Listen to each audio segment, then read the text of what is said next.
Žemė Top Sport rungtynės tarp aikštės šeimininko 2 pergalės sezono pradžioje iškovojusio Bobrungo ir Alytaus Dainavos komandos, kuri kol kas yra sužaidusi tik 1 rungtynes. Tai galbūt nuo to ir vertėtų pradėti šias rungtynes. Geltona mėlyna apranga žaidžia Bobrungas, 2 iškovotos pergalės, vienodu vėl buvo nusivarę kamuolį į baudos aikštelę. Dabar pavojinga situacija, netgi pavojingiausia.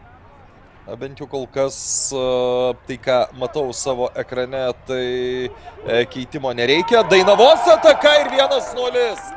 Nebūtinai reikia būti geresniai komandai, yra svarbiau, kad to padaryti kol kas nepavyksta. Dabar perimtas kamuolys varžovo aikštės pusėje. Smūgis! Iš Dainavos pusės pastebimi jau ne pirmą kartą.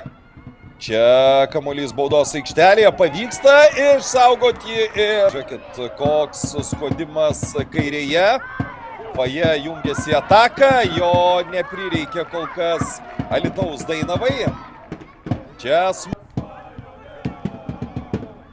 dešiniuoju kraštu savo ataką rezga Bobrungas. Smūgis. 88-asis Pijus Čepononis. Pažiūrėkime, kuo baigsis ši situacija. Ir apie visus dėsningumus ar nedėsningumus. O po šios frazės galime pamiršti, gražus smūgis. Ir 1-1, įspūdingas įvartis. Įspūdingas įvartis.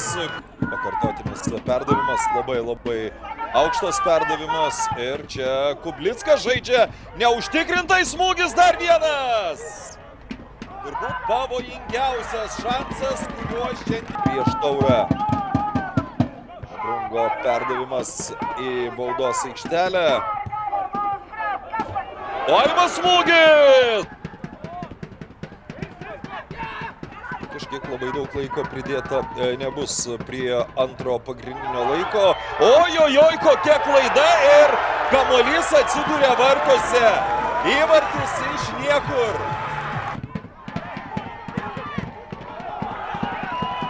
Ir dabar galimybė kontratakoje Bobrungui. 2-1, koks bus pasirinkimas, geras perdavimas ir kamuolys vartuose 3-1. Ir su šiuo įvarčiu galime dėti tašką klausdami, ar dar gali Alytaus Dainavos komanda išsigelbėti, įsirašiusi 3 pergalę per 3 rungtynes. Ačiū visiems stebėjusiems, iki kitų kartų.